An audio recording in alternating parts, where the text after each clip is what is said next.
How's it going, everyone? Dylan here from All You Can Board, and I am back with another review. I feel like I haven't done a review on a board game in a long time, and that's because we've been locked down, so it's been hard to sometimes play board games in the right way to be able to review them. However, today I'm looking at Curious Cargo, which is a two-player game, and luckily, me and Carlo have been able to get in a bunch of plays of this, so I finally have some thoughts that I'm ready to share with you guys. So Curious Cargo is a very, very interesting two-player game, and the reason I say that is because for a lot of the two-player games I've personally played tend to be experiences that aren't super involved but have this deep level of strategy to them, and the strategy is what brings me back to them. And mastering that or feeling like I'm getting better with each play is what brings me back to playing them, especially with the same person over and over again. So I use a game like Lost Cities as an example. Me and Carlo will come back to that game. We both understand the strategies, we both have our own way of playing them, and it's fun to come back and have games against each other and see who can win. So those are the kind of games I gravitate towards. Seven Wonders Duel is another example of one.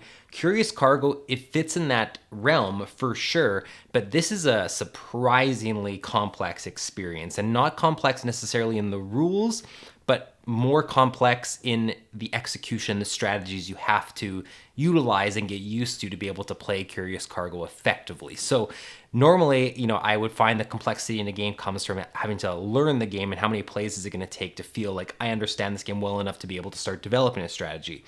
I understood Curious Cargo from the very first time we played, and I feel like Carlo did as well. We got the rules, but the strategy, there's so much to think about in this game. It can become so thinky, and there's so many options that it becomes a different experience than I was expecting, that you might be expecting. So this is a way longer intro than I was anticipating, but there's a lot to say about this game. So without further ado, let me jump into my full thoughts on Curious Cargo.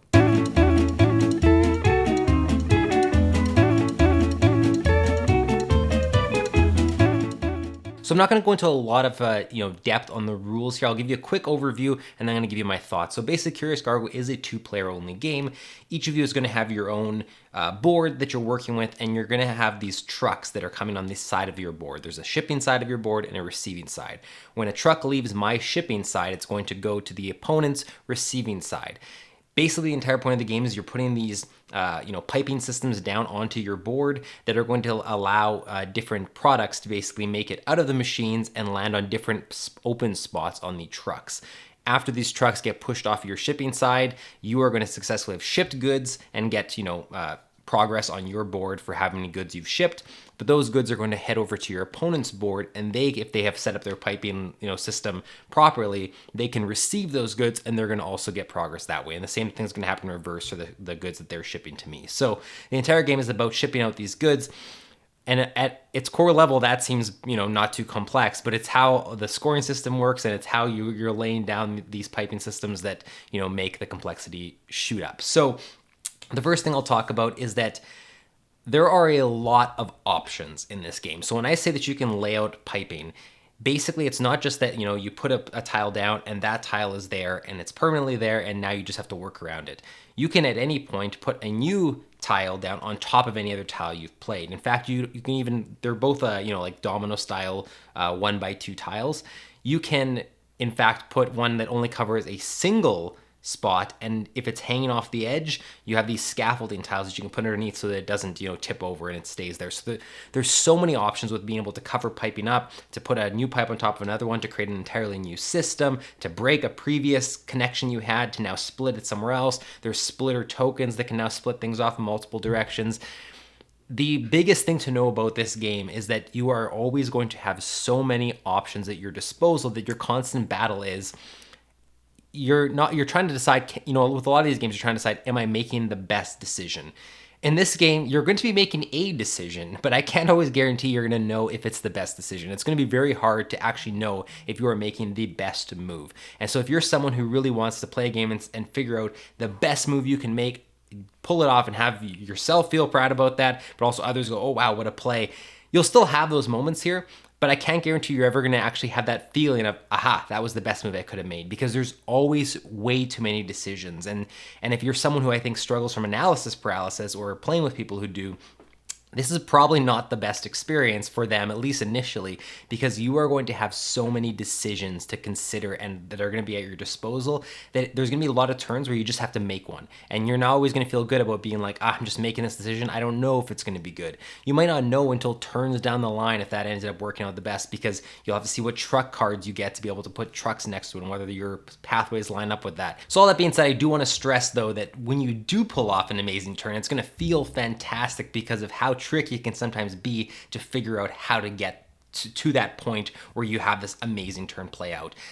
It won't always feel like you completely plan out every element of it. And at least in my experience, I felt like there was a bit of this, like, oh, that happened to work out the way I wanted it to, but I didn't quite expect that part of it. I only expected this part of it. But I think that's part of the territory, at least with a game like this, is there's so many things going on that there are going to be some things that you just can't foresee, good and bad, that are going to happen. And when you do get to the point that you can foresee it, then you're really good at Curious Cargo. Now maybe you're playing it competitively or something. So the other thing I want to get into though is the scoring system. So the scoring system is something that usually it's something you talk about a little bit in reviews or how to play videos, but it's, sort of standard fare with board games. You're going to score in some way.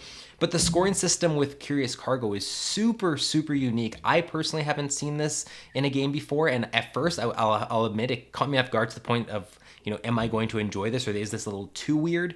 But now I actually really, really enjoy it. I think it's a really cool, push and pull mechanism that's constantly making you worry about other aspects of the game instead of just focusing on one. So how I'll illustrate this is basically you are going to collect points in Curious Cargo, but often the points aren't even going to matter because you're going to determine the winner before you even get to the points. And what I mean by that is you'll notice that there's these stars on the board. And if you can't see this because it's out of focus or something with the camera, I'll put a B-roll shot over this as well so you can see it. But there's these little stars. So there's, I think, 3 different ways to earn stars in Curious Cargo. When the end game gets triggered, and there's a few different ways it can happen. For instance, if you shipped 9 cargo, that can trigger the end game, or if you run out of cards in a deck. When that gets triggered and the game ends, the first thing you're going to check is who has collected the most stars. And there's only 3, like I said, there's only 3 sources of stars, I believe it is. So sometimes you only have it where one person collected a single star and that's it. If that happens, my opponent collected 1 star and I got 0, the game's over. They win. And you don't even have to go to the point system. Nothing else matters. That ends the game. So you're constantly having to make sure that if your opponent's getting close to a star, you have to then compete to either get that same star, get it to start in a different way to match them on stars. So you can't just focus on getting a bunch of points if your opponent's going to pull off getting a star early on. In that same way, if you're tied on stars, it's not that you now tie the game, now you go to points. And now you start looking at these numbers that are listed all over the board. And whoever has the most points is going to win. So you still have to make sure you're collecting enough points, even if you're going after stars, because if your opponent manages to tie you on stars, suddenly all their points are going to matter if you've neglected collecting points. But at this beginning of the game, all these spaces are going to be full of cargo, and you're going to be shipping them. So I'm going to have a row of teal cargo and a row of red cargo here, and I'm shipping them from left to right. If the game ends and a player hasn't shipped 2 of each color, so these 4 spots they haven't shipped, they are ineligible to win the game. It doesn't matter if you have stars, it doesn't matter whatever, you cannot win the game. If both players haven't, the game ends in a draw and no one wins. And that's kind of the interesting thing about this system is it makes it so that you are constantly having to manage what you're doing, but be aware of what your opponent's doing and adjust. So if they are all of a sudden pushing to ship cargo really quick, and I was focusing on receiving really well or something, I all of a sudden have to adjust and say, well, I need to at least ship 4 cargo to be able to make sure I don't lose the game via that method, and then I can get back to what I'm doing. If your opponent is all of a sudden pushing to get a star, I can still get the points I'm doing and ship and all that kind of stuff, but I have to make sure I at least get 1 star or there's no way I can win the game. So I think I've already got this point across, but I just want to stress it just in case this isn't, if you're looking for, a relaxing 2-player experience that you're going to play with, a partner or a roommate or the same friends over and over again, or constantly building your game to the table in the same vein as like, a Seven Wonders duel. I'm not saying relaxing in the sense of like patchwork necessarily, where it just feels like very like zen as you're playing. Like Seven Wonders Duel has some great strategic pulls and you can do some really mean things to your opponent. But I feel like Seven Wonders Duel has this flow to it that you can just sit down and throw down a couple games. Anytime I've played Curious Cargo, I felt a little bit spent after playing one game of it, and that's, I think, because there's so many options at your disposal, so many things you're thinking about. I just want to stress that this is a very thinky experience. There's a lot. My brain feels worked out after I finished a game of Curious Cargo. I feel like I've given my brain a workout because I'm juggling so many possibilities, so many options, and trying so hard to manage what the best play is and everything, that by the end of it, I'm like, whew, I am good with that game and that session of Curious Cargo. Let's bring it out another time. Another thing I'm going to talk about is that there are a couple, like, I guess I will say the finicky elements to Curious Cargo that, for me, are the parts that end up causing the most frustration. Not always in a bad way, but just in a way that is worth being aware of. So you do have this storage system in Curious Cargo. So basically, you have your hand of tiles that you draw on your turn. When your turn ends, all your tiles are going to your storage. And the way it works is you have these tiles. Like I mentioned, they're all these 2x2 tiles. You're placing them into your storage like so. So they're in your storage, and if I now want to place another one, it can go in the spot beside it, or it can go on top of it. If both spots were, covered up, any ones I have to discard from my hand are going on top of these. The ones that are showing on top of your storage can be played on your turn as an action, as just the same way as the ones that are in your hand. So managing the way you're laying them in your storage matters as well, because you have to make sure you have access to the tiles you want at the right time. It's a cool system. In practice, I just found it to be one extra thing to worry about in Curious Cargo, and you already have so much stuff you're considering on the board that even if you had just had a hand of tiles and the storage system was gone, I haven't play tested it that way. I don't know how that would work, but I imagine that having that one less thing to worry about wouldn't be the worst thing in the world, because you're already managing so much stuff on the board that, for me, I would get to a point in the game where I would just end up discarding without even thinking as much about which order I'm discarding in, unless there was a single tile I really knew I wanted to play. I'd make sure that was on top, but the rest I wasn't really worrying about the order, because there was too many things to think about. I was delaying my opponent's turn.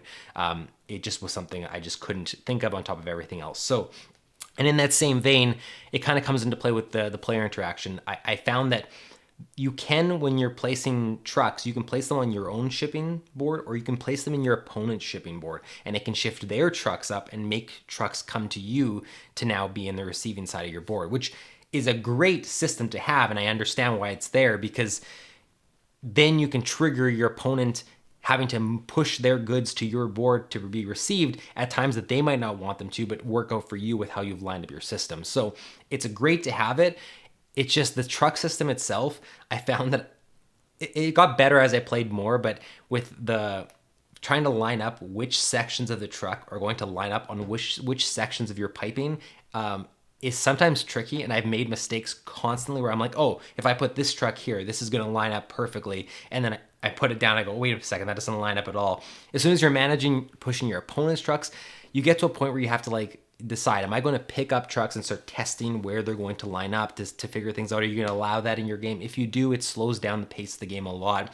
You're picking trucks up, testing it out, being like, okay, that does work, and then putting them back in their exact places and saying, well, what if I put down this truck? Does that push them this way? It can get into this thing where it just feels very finicky. You're constantly testing things out and moving them around, and it slows down the game. It bogs it down a little bit. But if you don't do that, you're prone to make mistakes, at least early on with Curious Cargo, as you get used to the sizing of trucks. So one thing to keep in mind is that happened a lot with us. We're testing things out. It slowed down the pace a little bit.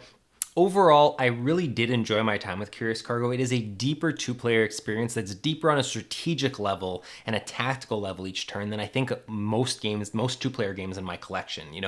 Curious Cargo, I just sort of let it flow at the beginning, and then I'm just constantly adjusting. And if you're someone who wants to have that, more concrete feeling and not be constantly adjusting on the fly, you're probably going to struggle with Curious Cargo. You're not really creating a system that you're going to feel like, here's my path, I'm taking it.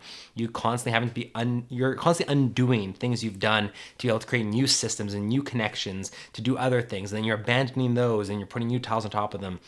It's very, very unique in that way. It's very, very fun, but you have to be prepared for that kind of experience, I think. And not everyone is necessarily looking for that kind of complex experience at a two-player level. So that is all I have to say on Curious Cargo. It's a very unique experience, very fun experience. Let me know in the comments if you've played Curious Cargo. What are your thoughts on it? And another thing I'd love to is that This is apparently, in some ways a follow-up to Pipeline. There was aspects of this in Pipeline. They've taken parts of it out and created a two-player game.